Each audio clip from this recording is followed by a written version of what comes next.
Rádio CT apresenta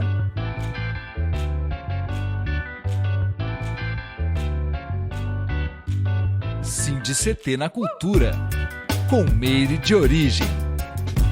Um programa do Sindicato Nacional dos Servidores Públicos Federais da área de Ciência e Tecnologia do setor aeroespacial.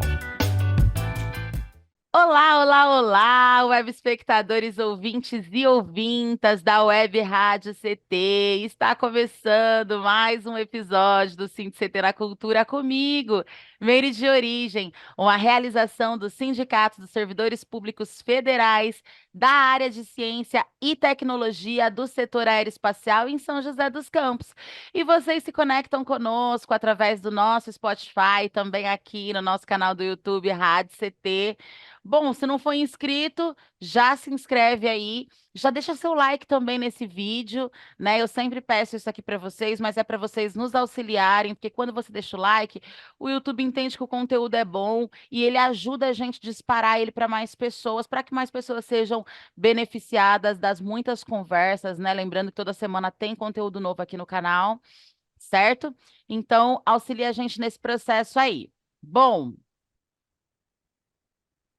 dito isso, no episódio de hoje nós vamos conversar com esse cara que tem simplesmente uma lição de vida e de superação, assim. Enfim, vou falar um pouquinho dele aqui, mas quando ele vier para cá, ele vai poder falar um pouco mais, porque assim é uma jornada muito extensa, né, e muito necessária de ser compartilhada, e por isso que hoje ele está aqui conosco, né? Bom, aos 16 anos, em um mergulho de piscina, ele bateu o rosto no ombro de um amigo e comprimiu a cervical na altura da C6 e C7, o que o levou a um quadro de tetraplegia. Após um árduo processo, mudanças para recuperação, já na cadeira de rodas, em 78, junto a um grupo de amigos e profissionais ligados à reabilitação, fundou a AIDE, Associação de Integração dos Deficientes. Mais tarde, a AIDE se uniu à MDPD, Movimento pelos Direitos da Pessoa com Deficiência. Neste período, criaram inúmeros encontros, seminários e congressos pelo país inteiro, com o objetivo da criação de leis que garantissem os direitos da pessoa com deficiência. Bom, ele trabalhou no antigo Banco Real, na Sorri, e como autônomo com editoração eletrônica. Em 78, entrou via concurso para o Banco Nossa Caixa, onde ficou até 2023, ou seja, o ano passado, quando se aposentou. Can Robert Caires. Ele vai falar melhor para a gente a pronúncia do nome. Eu quero que você seja muito bem-vindo. Um bom dia, boa tarde, boa noite, né? A depender do horário que as pessoas forem nos assistir. Seja muito bem-vindo, Cam. Olá, bom dia, boa tarde, boa noite, Meire. Um olá todo especial para quem estiver assistindo a gente. Acho que é um tema que envolve muitas pessoas, um percentual muito grande da população, né? Que por muito tempo ficou esquecida, né? Ignorada, né? E escondida, né? E eu acho que é sempre importante a gente ter um espaço que nem o seu para a gente poder conversar sobre isso.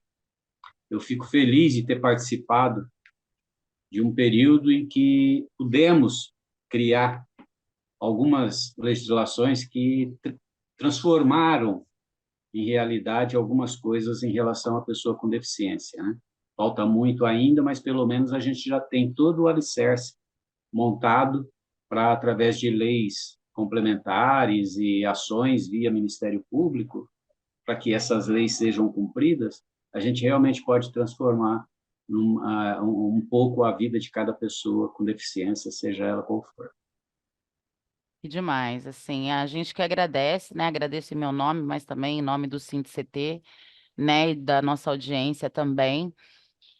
E bom, Can, para a gente começar, eu queria que você contasse um pouco aí, né, dessa sua longa história, né?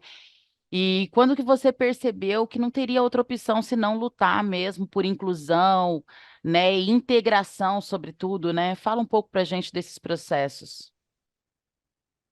Então, Meire, essa transformação na minha vida foi muito repentina, e as coisas repentinas, ela tem uma dinâmica própria, que você acaba quase nem sempre tendo controle dela, né? Então, eu vivia numa cidade do interior, em Araçatuba, fazia parte de uma equipe de natação.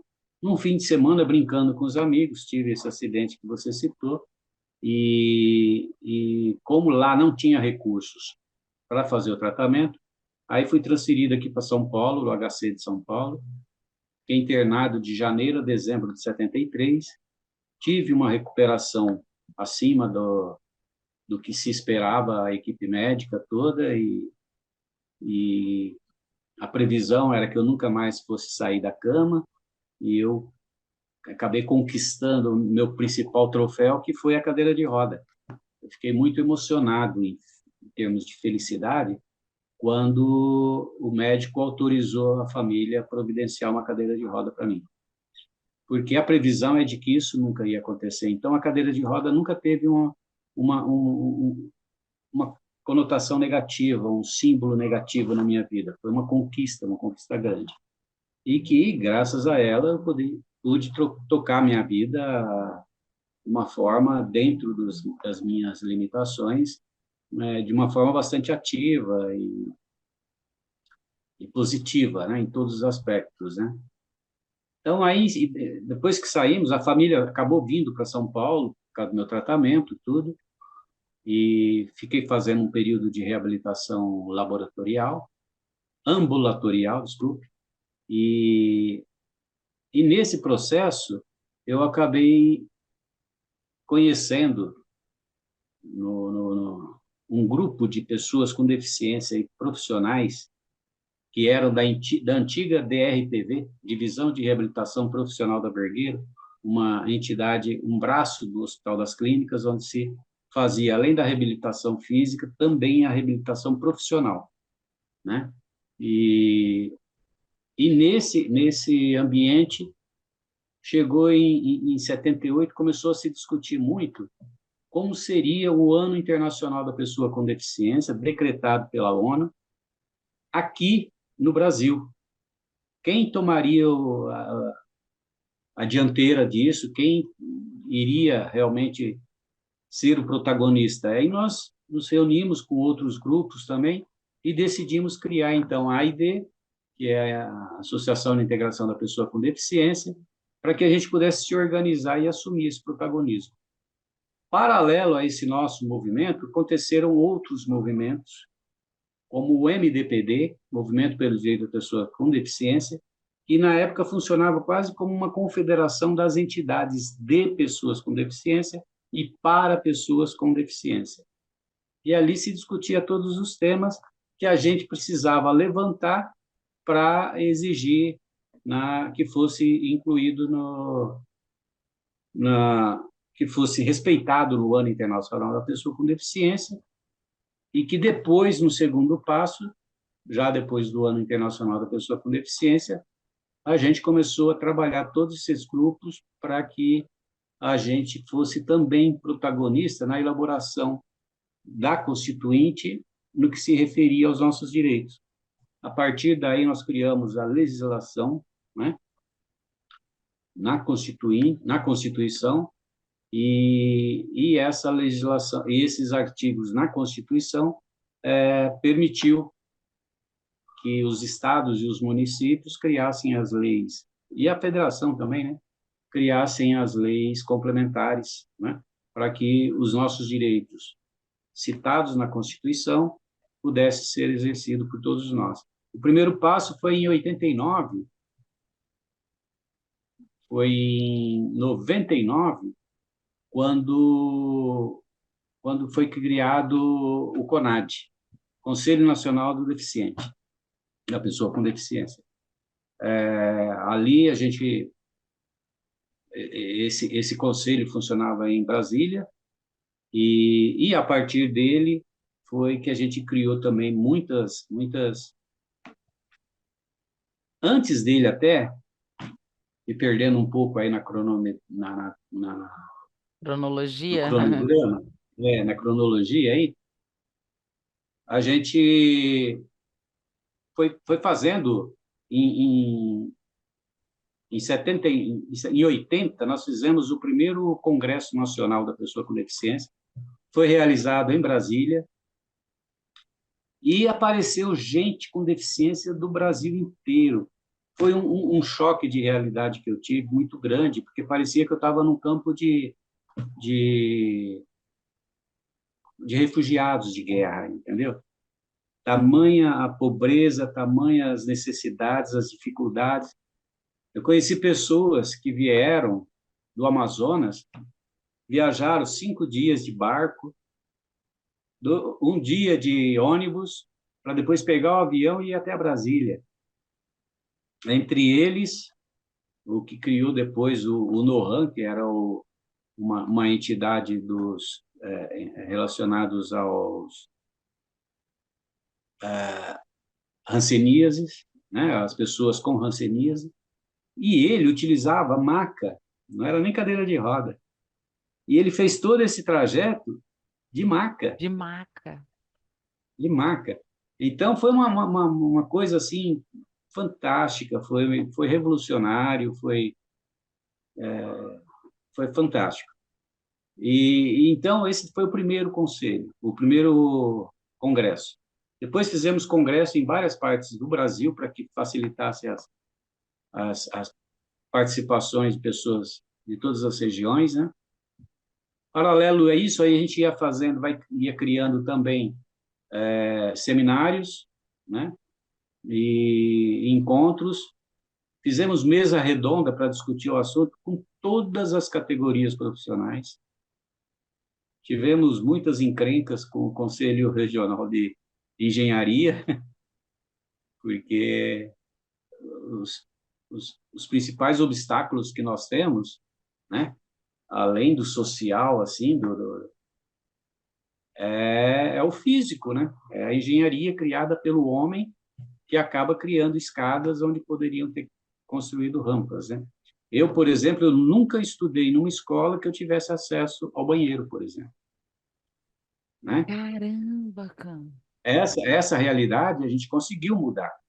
A gente fez muitas reuniões com a Associação Brasileira de Normas Técnicas, criamos várias normas técnicas, né? Desde a 9050, que fala da acessibilidade da pessoa com deficiência, a 9283, que fala do mobiliário urbano, a 9284, que fala do equipamento urbano, a outra que fala de elevadores elétricos, né, com dimensões e condições de projetos, né, na construção.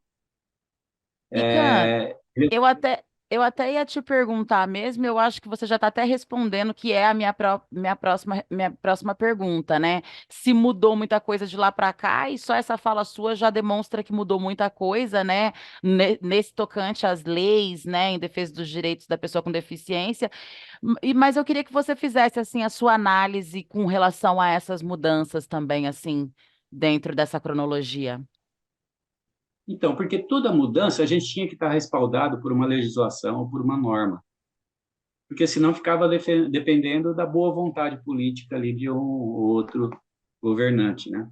Então, fez-se necessário a gente legalizar todos aqueles nossos pleitos para que a gente tivesse a legislação do nosso lado e pudéssemos, via Ministério Público, chegar e falar assim: não, eu não vou fazer mais reunião com o presidente do metrô para convencê-lo a adaptar. Não, não tem adaptação? Tá, eu vou no Ministério, faço uma provocação, o Ministério Público vai acionar o metrô e vai falar: cumpra-se o que está determinado na lei, né? Então, a gente se libertou da vontade política, né? Era terrível, a gente fazia reuniões com todos os níveis de políticos e existia sempre uma situação assim do poderoso ajudando o coitadinho, né? Descaso Uma das total. reuniões, por exemplo, que a gente fez com o finado,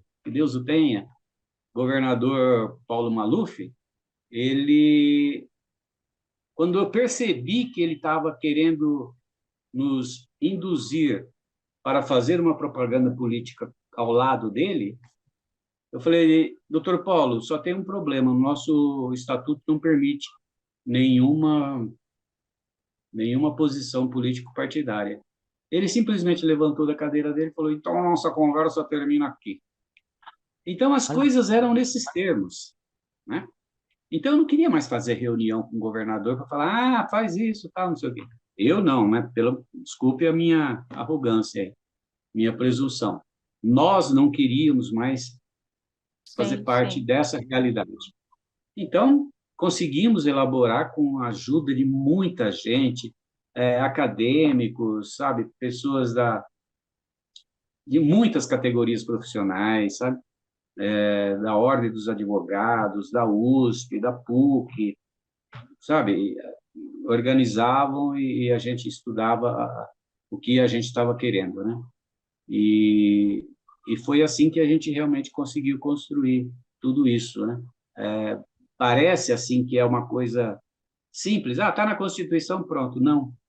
Estar na Constituição significa que o terreno foi feito a terraplanagem, mas o que vai ser construído ali vão ser as leis complementares, vão ser as normas. Então, tudo isso daí é um conteúdo muito grande, né, que demandou praticamente 2 décadas de lutas e reuniões para que a gente possibilitasse um ambiente propício para ter a legislação que a gente tem hoje, né? E que realmente ainda precisa de muitas alterações, né? Eu, quando olho uma guia rebaixada, por exemplo, e a gente trabalhou nisso, né, sobre guias rebaixadas, e eu fico revoltado, porque ali são arapucas para quem usa cadeira de roda, né? Elas são muito mal feitas, muito mal planejadas, né? E você vai usar um acesso desse, 90% a sua cadeira vai capotar, né?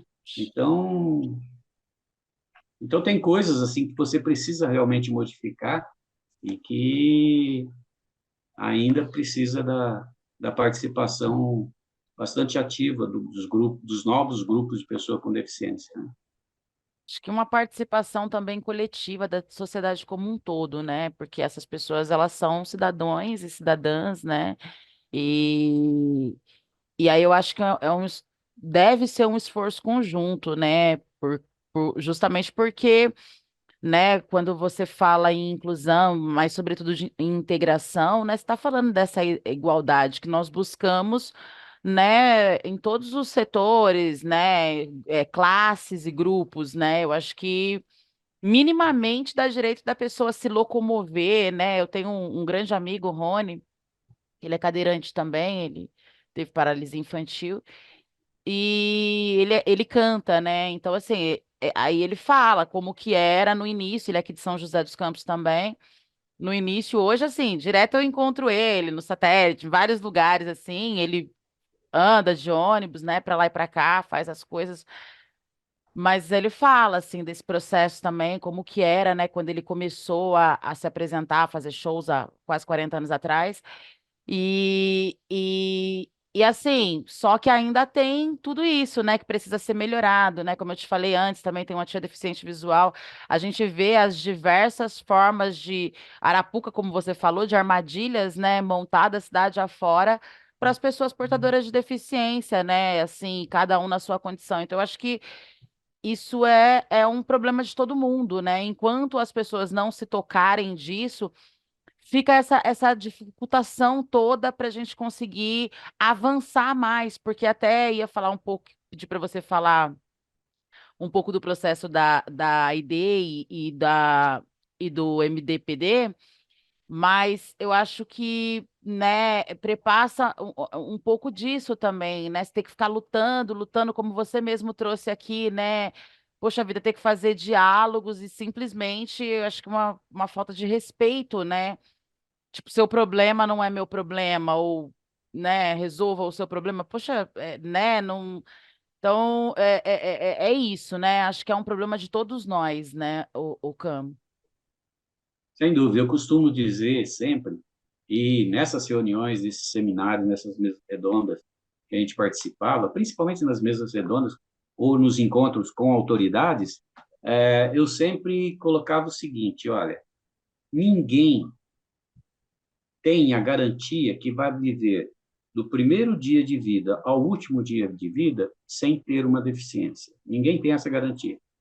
Aquele que tiver sorte de morrer bem velhinho, não morrer antes, vai chegar uma hora que ele vai precisar de cadeira de roda, porque as pernas não vão sustentar mais o corpo, Às vezes fica né? sem enxergar, né? Enfim, Aquele, aquele que no meio desse caminho sofreu um AVC, um acidente, levou um tiro, ficou cego, ficou surdo, eles vão precisar de toda essa legislação. Então, não são só as pessoas que... Porque parece uma coisa assim, né? Não, eu não tenho deficiência, né? Então, eu não preciso uhum, disso, né? Nós temos um sistema de autodefesa, entendeu? Que nos dificulta a ser um pouco empático com a pessoa com deficiência, porque a gente, no fundo, a gente tem medo de ter uma deficiência, entendeu? A jovem, né, a menina jovem, né, adolescente, ela morre de medo de alguém falar que o nariz dela é um pouquinho torto, né?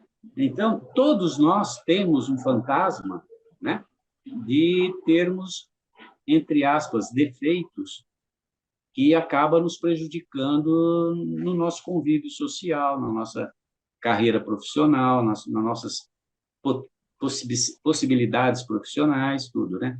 Então, isso tudo cria um certo escudo que as pessoas têm um pouco de dificuldade de abrir a guarda para conversar sobre o assunto de uma forma mais clara, entendeu? Então, por exemplo, é incrível, porque quando você vai falar, por exemplo, eu sou cadeirante, eu estou numa reunião discutindo lá o direito das pessoas com deficiência visual ter o piso tátil, eu não estou falando de mim, mas amanhã ou depois eu posso precisar disso também, entendeu? E independente de eu vir precisar ou não, todos nós somos cidadãos, gente, sabe? sim. Sem O contar que país, a filho cidade, também, o às vezes um bairro, sobrinho, né? Não necessariamente a condição tem que falar sobre especificamente a gente, né? Mas você não sabe amanhã o seu sobrinho, seu filho, né? Se vai ter essa necessidade, de repente, né? Como você falou, se tiver a sorte, você vai passar uma vida sem precisar. Mas e as pessoas à sua volta, né? Dificilmente numa família você não encontra uma pessoa que já tenha precisado dessas leis ou esteja precisando ou vá precisar, né? Então, é sobre é, todo mundo, né? a gente tem que entender, né, que nós fazemos parte de uma família chamada país, né? Sim, E pode até estender isso de uma família chamada humanidade, né? Em qualquer parte do planeta, né? A gente tem que ser empático com todos os países que têm problemas, né? Todas as sociedades que têm problemas. Então, a gente pensar pequeno, assim, de que, eu não estou precisando disso, eu não vou pensar nisso agora. Não, nós temos que trabalhar todas as necessidades, porque todo mundo é cidadão, todo mundo paga imposto, e mesmo que não pague imposto, tem o direito, é constitucional. sim, Então, tudo que tiver, eu tenho que ter o direito de poder usufruir ou não, dependendo da minha vontade, da minha necessidade, né? sim, O que não se pode permitir é que alguém crie uma barreira que vá prejudicar um grupo de pessoas. Escuta, isso nem eu, nem Papa, nem presidente, ninguém tem esse direito, né? Então, isso daí é uma coisa difícil das pessoas pensarem, porque é mais fácil você só partir do normal, entre aspas, né? O que é normal? Como a maioria das pessoas não tem deficiência, então vamos deixar no normal, é como se estivesse descendo uma banguela no ponto morto, né? Vamos dar, não, ali economiza combustível, só que na hora que você precisar frear, você vai ter problema, né? Então você pode se dar mal. Então, quando você precisar de um determinado recurso e não tiver, sabe, poxa, né? E outra, que nem você falou, é a solidariedade, né? Nós vivemos num mundo solidário. Ninguém consegue ser feliz sozinho, viver sozinho, né? Então, você tem uma empresa, eu vou trabalhar e produzir para a sua empresa, eu tenho que encontrar um ambiente saudável, porque senão minha produção vai lá para baixo, minha produtividade vai despencar, né? Então, não adianta. Uma vez eu fiz um teste numa empresa, antes de começar a trabalhar no Banco Real, que foi o primeiro emprego meu, e aí quando eu chego lá, ele fala, o único problema é que a área técnica fica lá em cima, tem escada para subir, né? Eu falei, bom, então você não está querendo contratar uma pessoa com deficiência, né? Porque se quisesse, ele ia baixar esse setor para baixo, né? Então tem essas coisas, né? Não, mas aqui não tem espaço. Eu lembro uma vez que numa conversa, porque na época a gente fazia as reuniões e éramos todos jovens, terminadas as reuniões, a gente ia discutir o resultado delas em algum bar, em algum Sim. restaurante. E aí chegamos num bar lá que não tinha banheiro e tinha degrau na frente, né? E aí nós conversamos com o dono do bar, aí ele falou assim, não, mas nunca vem deficiente aqui. Vocês são os primeiros. Eu falei, porque nós somos ousados. Porque a sua porta sempre esteve fechada para nós. E nós estamos ousando de vir aqui e conversar com você. Olha, nós existimos, e se você criar isso, você vai ganhar também um outro nicho de clientes, entendeu? Então, se você cria o acesso, as andorinhas aparecem, não vai ter problema, né? E é um Exatamente. barato, porque depois aqui, né, eu até ri quando eu vi isso, uma reportagem que criticava o então prefeito Haddad quando ele estava investindo em ciclofaixa. Imagina, São Paulo não tem um perfil de cidade para andar de bicicleta, é um horror, vai andar onde? Na 23, não sei, Paulista, não sei o quê, né? Eu falei, claro que não tem ciclista, não tem espaço para ciclista, né? Hoje em dia você cansa de ver ciclistas se locomovendo na cidade. Sim, Então, são aquelas coisas, né? Se você não provoca uma mudança, ela nunca acontece, porque é cômodo deixar do jeito que está. exatamente. Bom, queria aproveitar e dar um recadinho para quem está do outro lado da telinha antes da gente entrar na nossa próxima pergunta, só para lembrar vocês que vocês se conectam conosco através do Spotify e também aqui pelo canal do YouTube Rádio CT.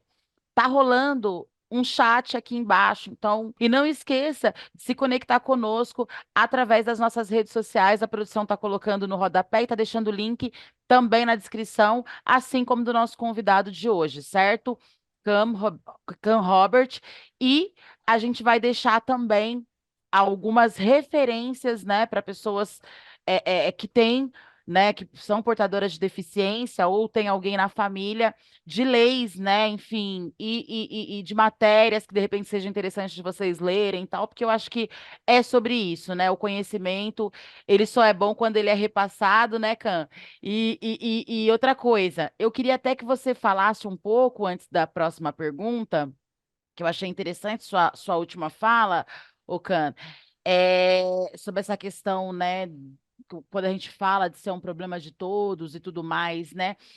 Fa- Fala um pouco dos processos, mas eu queria que você falasse, inclusive, nessa questão de trabalho, né? Porque quando a gente fala, né, mudou muita coisa de lá para cá, a gente sabe que tem muitas pessoas, já vieram outras pessoas portadoras de deficiência aqui conversar, e isso é sempre uma coisa que a gente debate muito, né? Muitas pessoas elas acabam sendo fadadas a ficarem enterradas dentro de suas casas, seus quartos, né? Porque você não tem uma cidade que tem mobilidade para essas pessoas, né? Uma cidade que, né, enfim, entregue minimamente aí uma segurança para essa pessoa se locomover e tudo mais. Empregos também, né? E hoje tem algumas leis, eu queria saber, né, se a AID, né, enfim, tem algum, tem também participação nisso, né? Hoje a gente sabe que a grande maioria das empresas, por exemplo, tem lá uma cota, né, digamos assim, de pessoas que precisam ser contratadas legalmente, obrigatoriamente, porque nesse país, infelizmente, né, tem isso ainda, né? Você tem que obrigar as pessoas a fazer o mínimo, né? Fazer o correto, né? A gente vê que também em projetos culturais, né, a gente já nota essa obrigatoriedade também de você ter ali uma participação ou de fazer essa integração através, que seja uma tradução em Libras, que seja colocar pessoas portadoras de deficiência nos seus projetos culturais, né, sociais. Queria que você falasse um pouco desses projetos também, dessas leis, né, enfim.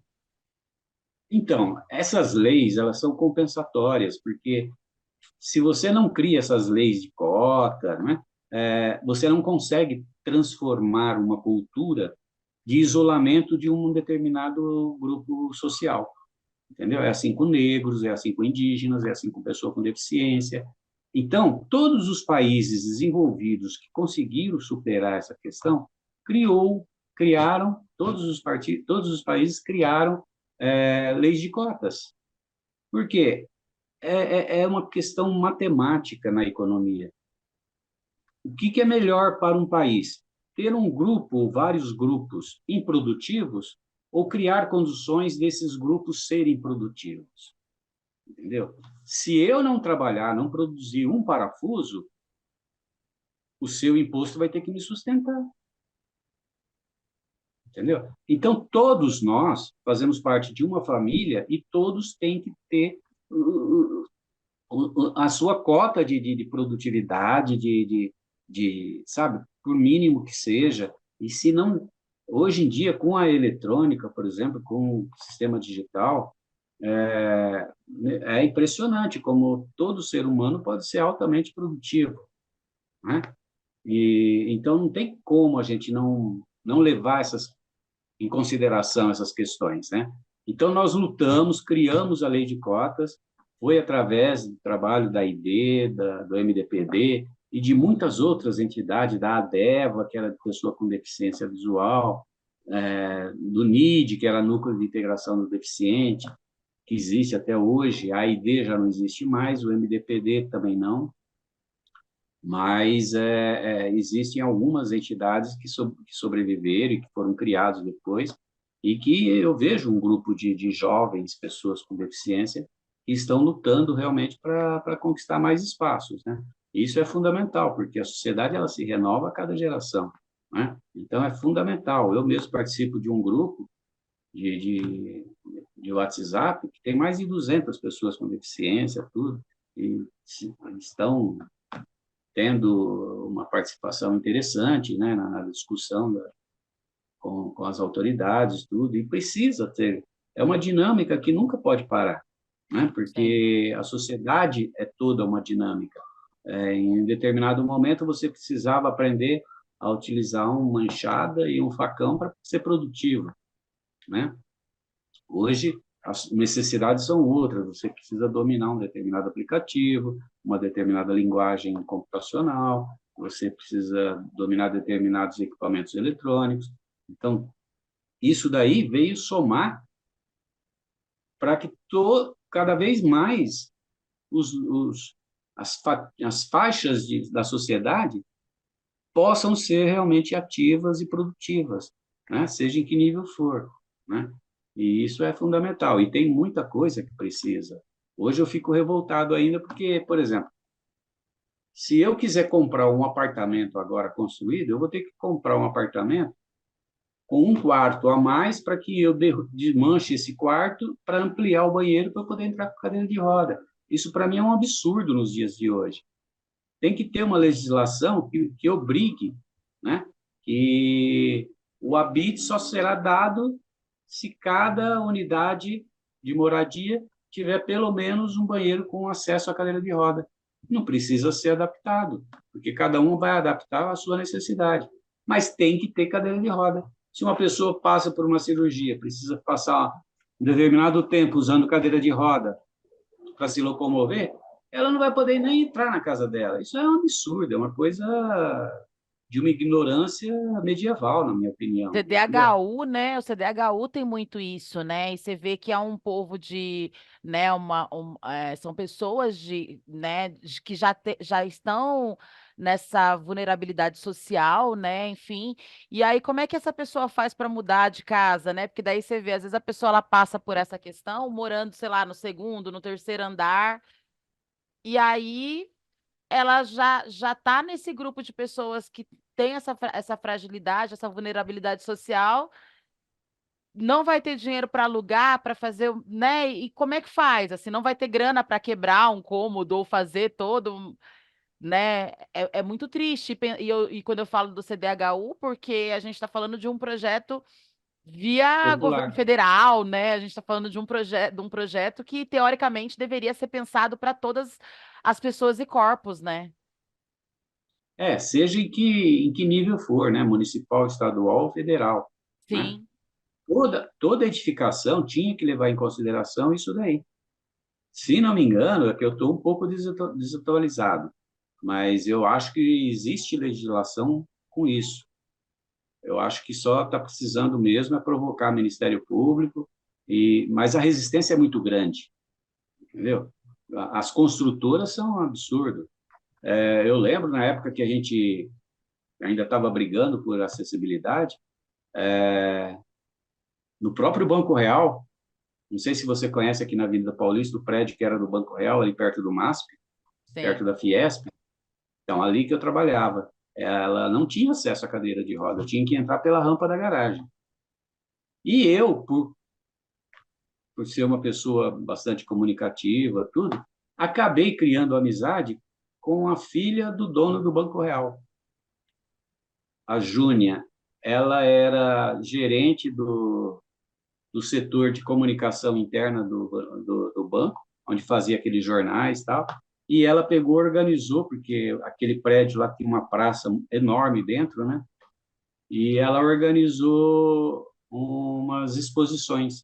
E na época eu fazia uns quadros, tal, de pirogravura, e aí eu me interessei, e aí a gente se aproximou e a gente acabou fazendo uma boa amizade, assim, sabe? Dentro dos limites de uma empresa, né? E eu falava para ela, Júnia, pô, você precisa conversar com seu pai, tem que fazer uma rampinha ali de acesso, é uma vergonha. O Banco Real, eu falo cheio de orgulho, que foi uma das primeiras empresas brasileiras a abrir as portas para contratar pessoa com deficiência, com banco, com banheiro adaptado, com rampa de acesso interna, tudo, os espaços, né, considerando o cadeirante e tal. Conversa com ele, é tão pouco. Can, eu já conversei com ele sobre isso. E sabe o que ele me falou? Eu falei, não. O arquiteto não permite mudança na fachada do prédio. Está no contrato. Gente, Hoje, quando eu passo, até lá no Itaim, né, um bairro chique de altíssima poder aquisitivo, eu vejo aqueles prédios que parecem de Manhattan, e na frente deles, aquela rampa em formato de Z, assim, para cadeirante ter acesso, né? Eu falo, olha, que vitória, que maravilha, né? Quando um arquiteto naqueles anos 80, 90, permitiria criar uma rampa dessa numa obra de arte dele, entendeu? Mas nós criamos a legislação, meu amigo, se você não fizer isso, não é aprovado sua planta. O que você prefere? A sua vaidade ou os seus e cara, negócios? como que você pode, assim, é uma coisa para você pensar, né? Até que ponto o ser humano chega, né? O ego, né? A vaidade da pessoa. Como que você pode dificultar a vida de inúmeras pessoas, única e exclusivamente a seu bel prazer, a sua, né? Para, enfim, cara, é inaceitável, né? É inaceitável pensar que existam pessoas, né, existiram e existem ainda muitas pessoas que ainda pensam dessa forma, né, Cam? Isso é o mais triste. E, Cam, você em 88, inclusive, você estava presente na criação aí da base para toda a legislação atual, né? Como você já trouxe aqui para a gente. Eu queria que você falasse um pouco, você falou um pouco dos processos, mas eu queria que você avaliasse esses anos, né, todos. Você falou um pouco disso aqui também, né? Agora você se aposentou, tá aí, né? Ufa, dá para descansar um pouco, né? Se é que é possível descansar, né? Porque a gente acaba, quem é da militância, assim, né? Enfim, a gente acaba sempre estando envolvido. Olha você aqui, né? A gente debatendo sobre isso, né? A gente não consegue muito parar, né? De estar presente, né? E de falar mesmo, até porque eu acredito que a forma mais eficaz da gente melhorar, né, é o diálogo mesmo, a gente fazer com que as outras pessoas se coloquem no lugar, né, aquela coisa de vestir, calçar o sapatinho do coleguinha, da coleguinha, né, enfim. Então, eu queria que você falasse um pouco como que você avalia, né, toda essa sua atuação, né, as criações, né, dessas entidades que acabaram auxiliando muito as pessoas com deficiência nesse processo, muitas das pessoas que nem faz ideia, né, do papel tão fundamental que vocês já estavam exercendo lá em 80, 90, né, enfim. Fala um pouco da sua avaliação nesse sentido. Bom, fica um lado, eu não posso negar que eu me sinto orgulhoso de ter participado de toda essa movimentação. E deve. Não fui grande liderança, a gente era um grupo bastante heterogêneo, inclusive, né? E mais de, sabe, cada tijolinho que cada um participante colocou foi fundamental para a gente criar o ambiente que a gente tem hoje, que não é perfeito, nunca vai ser perfeito, vai sempre precisar de melhorias. E então eu sinto assim um lado bastante orgulhoso por ter feito parte desse movimento, mas por outro também eu sinto muita frustração, porque era para a gente estar num estágio muito mais avançado. Entendeu? Isso que eu te falei das edificações é uma coisa tão óbvia, né? Isso que eu falo, quando eu falei da questão da guia rebaixada, olha, não foi por falta de insistência. Nós tivemos situações assim de pegar vereadores, pegar secretários municipais, secretários estaduais, levar para uma determinada local, disponibilizar uma cadeira de roda para ele e falar: senta e experimenta o que nós vivenciamos, né? O que Uhum. faz parte da nossa vida. E a pessoa ficar assim, sabe? Nossa, realmente é muito difícil. Nossa, nem sei como você, sabe? Então, a gente dava até essa oportunidade deles experimentarem, sentirem na própria pele, né? Sim. O tamanho da dificuldade, que aquele detalhe desapercebido da rotina deles era fundamental para nós, né? Então, tudo bem, a gente conseguiu criar uma legislação de rebaixamento de guias, mas só que, para nós, o rebaixamento de guias, ele funcionou muito bem na Europa, porque na Europa, eu não sei se por mentalidade ou por uma questão de lógica da neve, alguma coisa, mas lá as ruas, elas são planas. As nossas ruas aqui no Brasil, talvez por causa da chuva, elas são abauladas. Então, quando você cria um rebaixamento de guia na calçada, esse Hum, rebaixamento com a descida, a caída da rua, ela forma um precipício ali. Quando você vai descer, você bate o pedal na subida e a cadeira capota. Sim, só isso, né? Então, por exemplo, teve uma época que eu frequentava muito a rua Santa Efigênia, que era de sim, eletrônicos, sim. eletrônicos e elétricos e tal. E na época eu fuçava muito com elétrica, coisas minhas assim, né? Uhum. E eu sempre estava procurando uma ferramenta ou material, alguma coisa, eu sempre ia lá. Quando eu ia atravessar a rua, eu não parava para pedir ajuda na frente de uma rampinha. Eu parava em frente da sarjeta, porque em frente da rampinha a pessoa vinha e empurrava com tudo, achando que você ia superar aquela descida, aquela subida, quando aí você capotava, entendeu? Então eu pedia lá, ó, pisa aí atrás, empina a parte da frente, tal, não sei o quê. Então, para mim, por exemplo, de todas as guias rebaixadas que já passaram para o meu caminho, 90% eu não usei. Então, isso é uma coisa que frustra muito, sabe? Já é dispendioso, é um gasto social grande, é uma grana alta para você rebaixar as guias, né? E aí você tem uma realidade dessa, e o pior, aí começam a fazer o recapeamento da rua, esse desnível aumenta mais ainda. Cada recapeamento aumenta mais, porque tira uma camada de meio centímetro de asfalto, joga uma camada de 2 centímetros de asfalto. Pronto, já piorou a situação. Já piorou. Então, são coisas assim que já não deveriam fazer parte mais da nossa realidade, né? Algumas regiões de São Paulo, a gente conseguiu, através da legislação, fazer com que a prefeitura assumisse a reforma da calçada. E isso era uma coisa que a gente brigava muito, porque não adianta a calçada ser de responsabilidade do proprietário do imóvel, porque eu vou falar lá, ó, de acordo com a lei tal, tal, não sei o quê, você tem que reformar sua calçada porque ela está fora dos padrões da ABNT.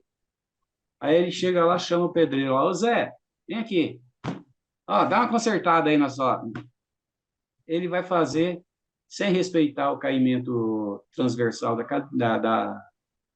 calçada, ou seja, a gente vai andar com a cadeira de roda na calçada e a inclinação vai nos jogar para a rua. Então, não tem como você controlar isso. Você vai frear, uma das rodas fica no ar. Então, você vai embora, não tem jeito. Você vai... Se tiver algum carro do lado ali, você vai apoiar nele e evitar um tombo no asfalto, entendeu? Então, essas coisas, né? Então, a gente conseguiu, por exemplo, a prefeitura, pelo menos aqui de São Paulo, ela tem um programa já há vários anos de reformar as calçadas, de assumir essa responsabilidade. Por quê? Porque aí o engenheiro vai determinar qual a inclinação que a norma obriga no máximo a ter, vai obrigar a colocação de piso tátil, né? Então, tudo isso daí. Aí, tudo bem. E em alguns casos, o rebaixamento da guia vai ficar mais ou menos em condições de ser usada, dependendo também do perfil da rua que você está. Porque se ela for uma caída muito grande, não adianta, você vai descer e depois não vai ter espaço para o pedal subir, passar, entendeu? Cadeira motorizada é pior ainda, porque você encosta lá, ela fica patinando as rodas de tração, fica patinando, aí você não vai nem para frente nem para trás. Então, a pessoa precisa chamar pelo menos 2 pessoas para ajudar a empinar a cadeira, para você passar. Então, nem a cadeira motorizada, que seria uma independência urbana da pessoa que não precisa, dependendo da locomoção, das distâncias, pode ter uma cadeira motorizada e não depender de carro, de ônibus, de metrô, né? Mas isso, não existe essa possibilidade, porque, sabe, no primeiro cruzamento você não vai poder passar. Então, essas coisas assim incomodam muito. Poxa, tanta luta e a gente ainda está nesse ponto, nesse tema e nesse ponto, né? Então, são coisas assim que te deixam bastante frustrado e que a nova geração tem que lutar para resolver essa pendenga que acabou ficando, né? Mas já foi, vocês já pavimentaram, digamos assim, né, muito aí para essa geração que está vindo agora, né? Eu acho que já Meire, para construíram. você ter uma ideia, nos anos 80, acho que ali por volta de 82, 83, depois do Ano Internacional da Pessoa com Deficiência, eu tirei uma semana das minhas férias para ir com a ajuda de um assessor de um dos vereadores da época, passar uma semana na biblioteca, no arquivo da prefeitura, não, no arquivo da Câmara Municipal, procurando sobre legislação a respeito de calçada.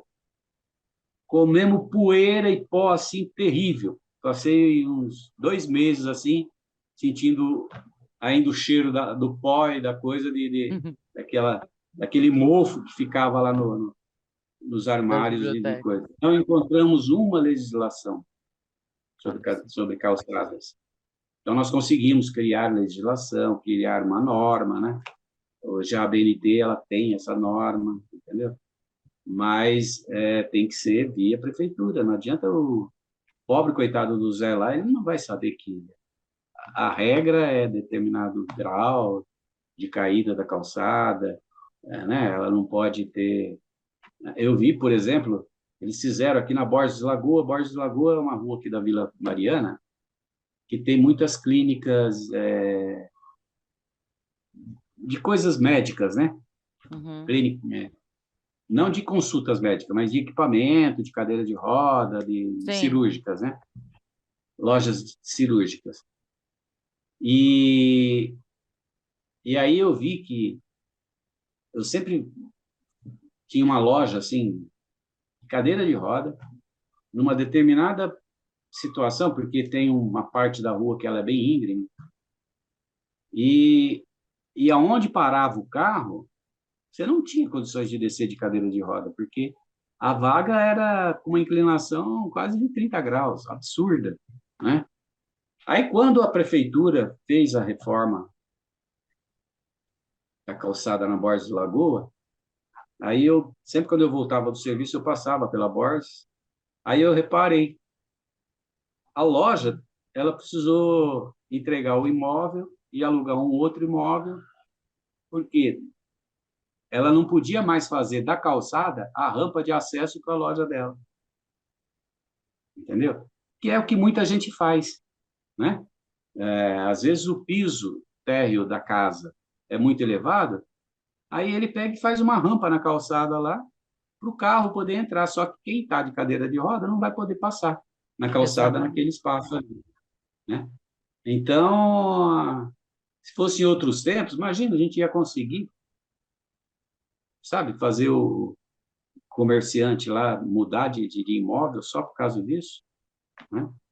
Mas a legislação obrigou, ele mudou de imóvel, ficou no imóvel, foi muito melhor para ele, porque se eu tiver que comprar alguma coisa ligada a cadeirante, eu vou poder ir lá, porque tem uma vaga lá que eu posso usar agora, entendeu? E Sim. posso passar com uma cadeira na frente da loja dele também. Então tem essas Exato. coisas assim que realmente frustram, né? Mas que não pode também eliminar tudo que foi construído, né? Porque a base está bem montada, a gente tem legislação para tudo. O que nós precisamos agora é provocar o Ministério Público para que determinado setor possa realmente respeitar a legislação que existe, né? É isso. E que a sociedade civil possa debater mais esse assunto, né? Que a gente consiga jogar mais luz sobre esse assunto, né? Então, eu convido, né, os meus pares, né?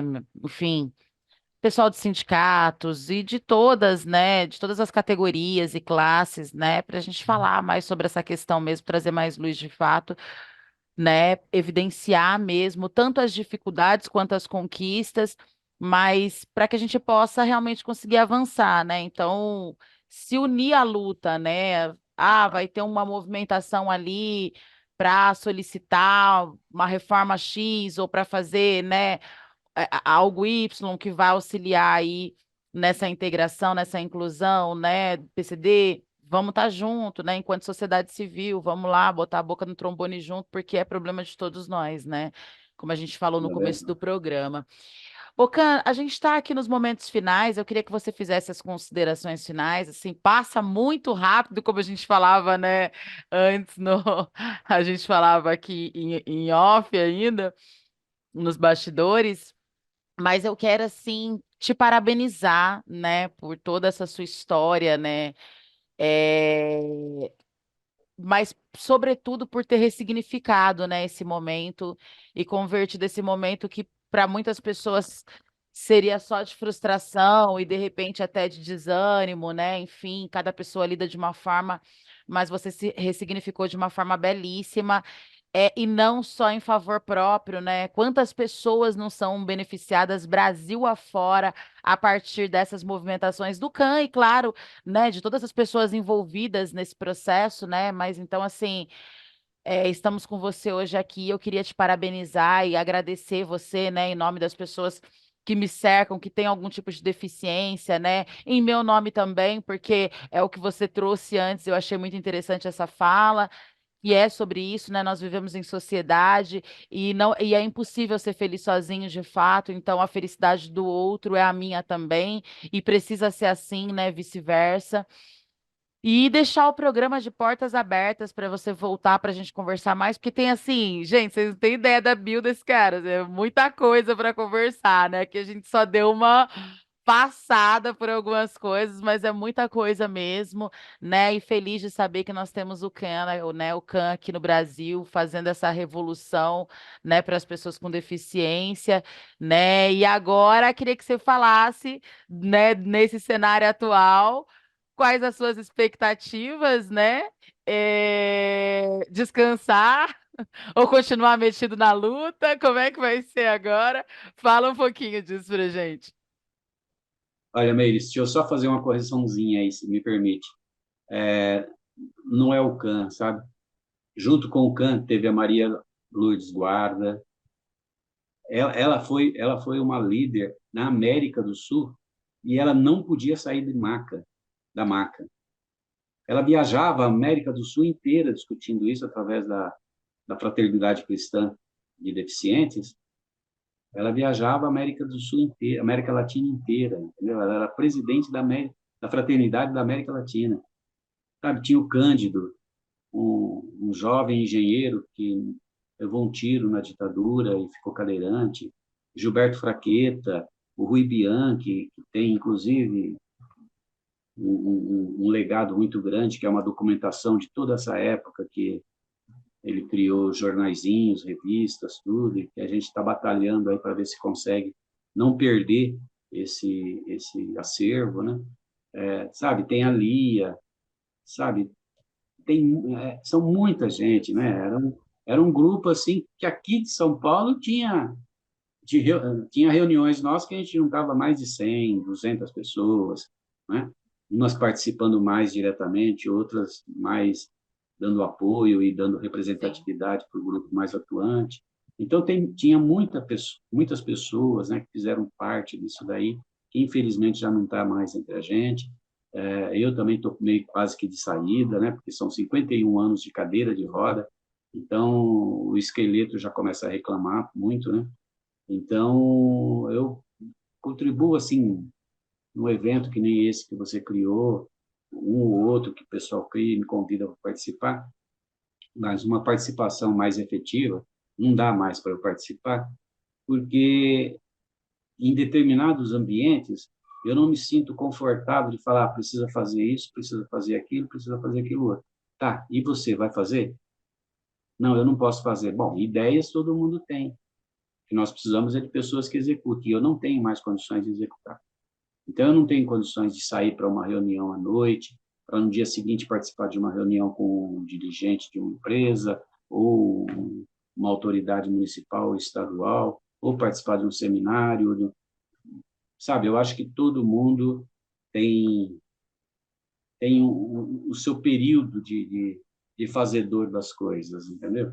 Sim. E, então, na medida em que eu posso sugerir alguma coisa sem e criar uma expectativa de que eu vou arregaçar as mangas e vou sair para fazer, não, porque hoje os meus ferrugens hoje já não me permite fazer muita coisa que E eu você já fazia. fez muita coisa, né, Cam? Você já fez, a Não, sua contribuição tá aí. eu acho que toda sociedade é cíclica, né? Então, sabe, é preciso que o mais velho vá para que o jovem venha, entendeu? E traga Sim. novas energias, novas ideias, coisas que de repente eu pensava e que hoje já são ultrapassadas, o jovem vai vir, vai ver de uma outra forma. Então, a renovação ela tem que acontecer, né? Infelizmente, nós não temos uma cultura de pensar coletivamente. Isso eu acho que é um dos grandes obstáculos que a gente tem. A gente tem um percentual pequeno só da sociedade que consegue pensar coletivamente, né? Então, se eu estou na minha bolha e está tudo bem para mim, então eu só lamento que os outros não estejam tão bem quanto eu, né? Infelizmente, as coisas nesse modelo de sociedade que nós criamos é assim mais ou menos o que acontece com boa parte da sociedade, né? Tem uma outra parte não, que eu fico apaixonada de ver e fico até, às vezes, com os olhos lacrimejando quando eu vejo iniciativas fantásticas acontecendo, né? Seja em que área for, mas que tenha em si um pensamento coletivo, né? Então, eu acho que isso é que faz a sociedade realmente se desenvolver e se distanciar né, daquele mundo medieval que a gente tinha, né, e se tornar uma civilização razoavelmente evoluída, né? É isso. Mas incrível, assim, de todo modo, é, a gente agradece a sua presença aqui, porque eu acho que essa contribuição ela é tão significativa quanto, porque ela também pode ser chamada de injeção de ânimo, né? Às vezes as pessoas ficam pensando, né? Ah, deveria, poderia. E aí a representatividade ela tá aí para isso, né? Então hoje você, o Kant, se tornou uma representatividade, né?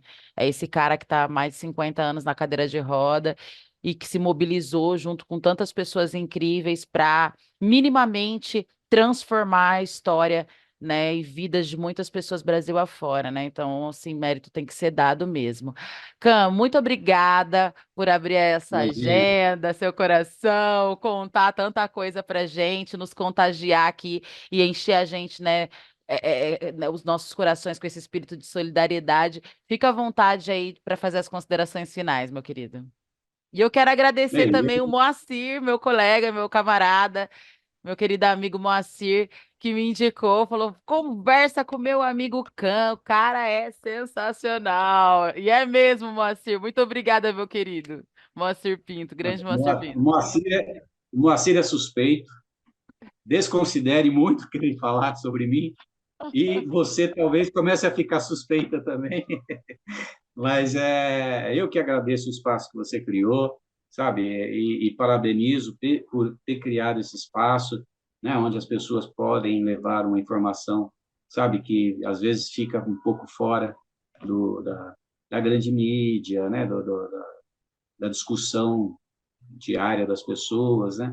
E então eu só tenho a agradecer o convite e fico muito honrado de ter participado e espero que tenha ajudado algumas pessoas que possam assistir o programa a repensar algumas coisas em relação não só à pessoa com deficiência, mas à vida em comum, né? Onde todos nós temos o direito de ir e vir, o direito de ser feliz e batalhar, cada um da sua forma, né? E não tenha nenhuma porta fechada para ninguém.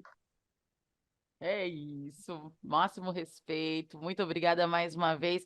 E eu quero agradecer vocês também aí que nos emprestaram o seu tempo, seus ouvidos que ficaram conosco até aqui, né?